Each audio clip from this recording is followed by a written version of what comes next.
r/writers of horror. Hosted by you/Carl 1961. There is a town that doesn't exist. You don't ever want to go there. First half. You won't find the town of Reficule, Pennsylvania on any maps, new or old. You won't find any mention of it in any old newspaper articles in the Pennsylvania libraries. Nor will you find even the faintest whisper of it in any state or county records. There's no mention of it in any official government documents, no census reports or tax records or land surveys. Neither will you find any hint that any of the 478 men, women and children who allegedly once inhabited the town ever lived.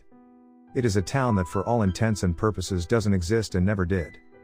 But it does.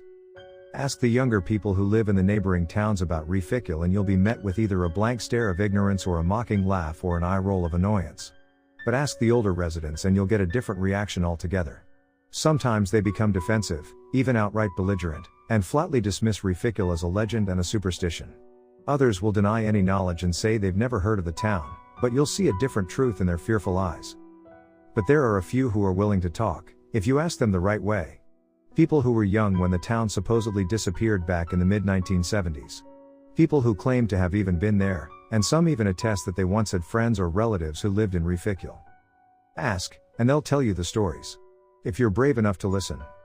A rural farming village located in northeast Pennsylvania, the town was purported to have claimed 478 souls in the census of 1970.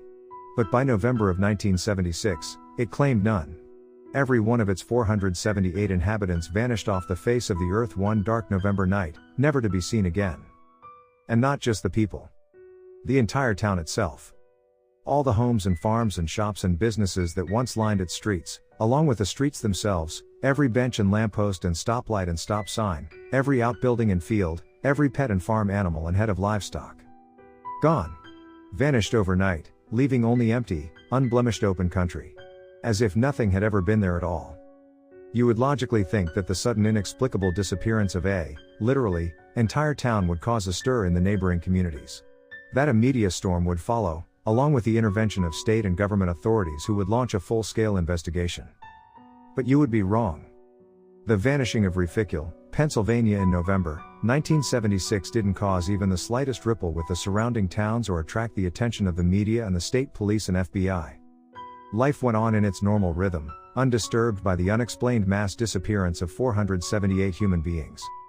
Because, no matter who you ask, no matter how many county officials or courthouse records clerks or local historians or state authorities or retired reporters you interrogate, the answer will never deviate. The town of Reficule never existed. As if not only had the town itself had been erased from the land, but also the memory of it from the minds of man. But a few people do remember the town, or say they do. People who would have been very young when Reficule ceased to exist in 1976, children and teenagers and even a few who had been in their early 20s. Young people who swore adamantly that the town had once been there, whose wild assertions were met with scorn and disbelief and ridicule. Who were dismissed as charlatans and lunatics later in life by younger generations, who nevertheless adopted the outlandish claims of their elders and took them for their own, adapting and embellishing them into ghost stories to scare each other at campfires. Legends and rumors that no one took seriously. What happened to the town, assuming that it had once been real, that fall night nearly 47 long years ago? Everyone who knows the story has their speculation. The younger people will tell you that it was the work of aliens or some nefarious secret government experiment that went horribly wrong. The older people who claim to remember the town have their own beliefs. Legends and rumors that the original founders of Reficule had been practitioners of the dark arts that had fled persecution during the Salem witch trials to settle a township in the wilderness further south in the late 1600s.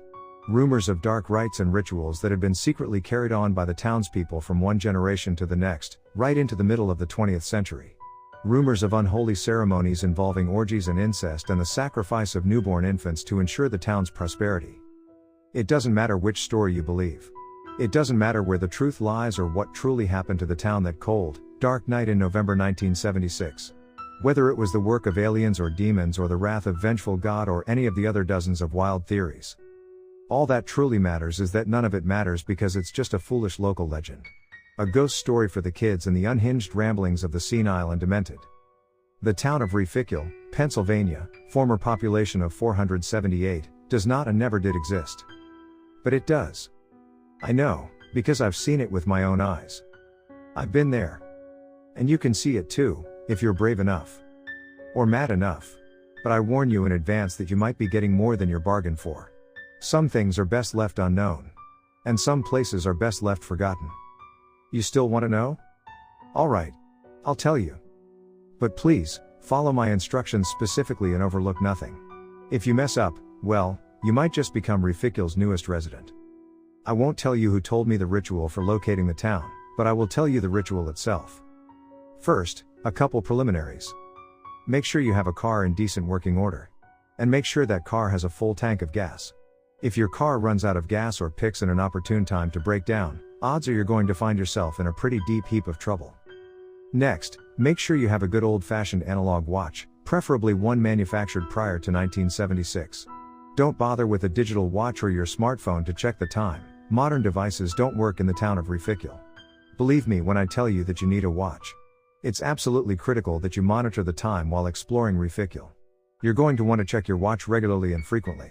I'll explain why later on. Also, and this one is optional, a good blindfold would be a good item to bring along.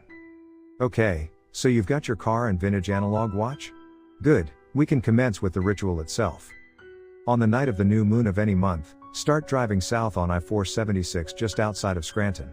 Reficul lies, or did, somewhere in between Scranton and Allentown, 76 miles south. You're going to want to start your journey no sooner than 7 p.m. and no later than 9 p.m. Be sure to keep a close eye on your odometer. Drive south for exactly, and I do stress exactly, 30 miles. Nothing eventful or out of the ordinary will happen during the first leg of your trip. When you've driven exactly 30 miles, you're going to want to find an exit you can use to turn around, get back on the interstate, and drive back the way you came. When you've traveled exactly another 30 miles, turn back around and head south again. Then repeat the process, and be sure to keep an eye on your fuel gauge. If you start getting low, look for an exit with a gas station where you can refuel, then resume your journey. You might have to do this 2 or 3 times before you see the sign coming up on your right. The sign reading, Reficul exit, 2 miles. The sign that hadn't been there the first 2 or 3 times you drove along that stretch. Drive another 2 miles and sure enough, you'll see the exit approaching with a sign reading Reficul. Take the exit and you'll find yourself on a 2-lane highway with open country on either side of you. Drive slowly for the next couple miles. The only thing you will see will be the road in front of you, unwinding gradually in your headlights. There will be no sign of anything else on either side of you, not a tree, a building, or any living creature. Just your car and the road ahead in the middle of a vast, desolate and eerie darkness. A darkness that might strike you as being unnatural and frightening in its density and lack of feature. As if you were driving between 2 immensely high, endless walls of solid blackness. If you have your radio on, at some point it should stop working. Just fall abruptly dead without warning. No white noise, no sound of signal interference, just dead silence. Then, ahead of you, you should spot something in the distance. A small cluster of buildings. You've done it. You've found the town. Drive until you reach those buildings. Then stop abruptly. Turn off your engine. And make sure your windows are all rolled up and your doors all locked. Listen carefully and follow my instructions precisely. This is the most dangerous part. If you value not just your life but also your immortal soul, do not screw this up. Close your eyes and just sit there. If you brought along that blindfold I suggested, now's the time to put it on. What do you do now? Now you just sit there. And wait. Do not get out of your car. No matter what happens or what you hear, do not, for any reason, get out of your car. And for the love of God, do not open your eyes. You're going to be sitting there for a while, so try to get comfortable. If you find yourself suddenly needing to go to the bathroom, well, I guess an empty bottle or jar might be a smart bring along to add to your list. But I repeat, do not get out of your car. At some point, I can't tell you exactly when, you're going to start hearing sounds. Faint and hardly audible at first, the sort of sounds you might assume at first to be in your imagination. But they'll get gradually louder, and closer. Then you're going to start hearing the voices. Perfectly normal sounding human voices that sound like they're speaking to you from right outside your car. You might hear someone, or something, tug at your door handle, trying to open your car door. Do not panic, no matter how scared you become. When they realize your car is locked, they'll give up and won't attempt to force themselves in. But the voices will continue. At first you might only hear 1 or 2, speaking to you from right outside the driver's window.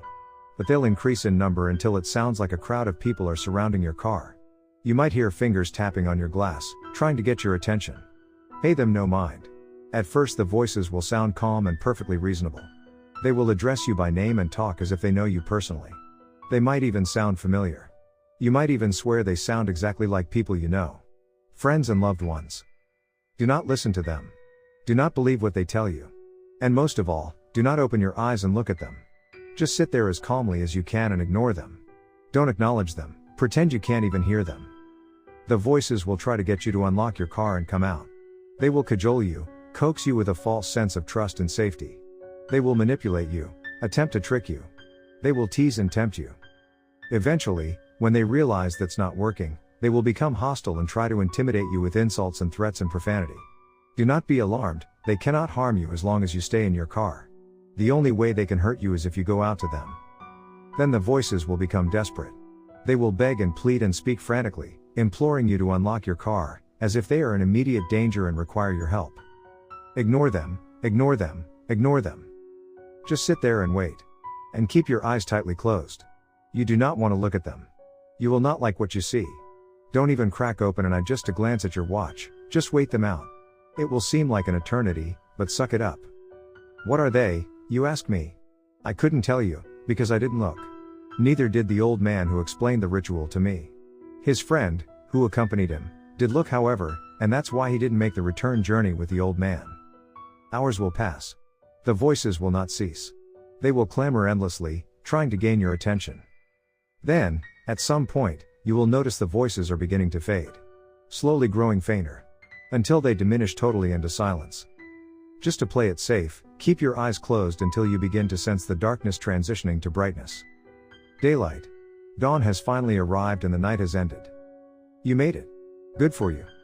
Okay, it's safe to open your eyes. You can exit your car now and begin to explore the town. But stay alert, and be careful. You're not out of the woods yet. Far from it.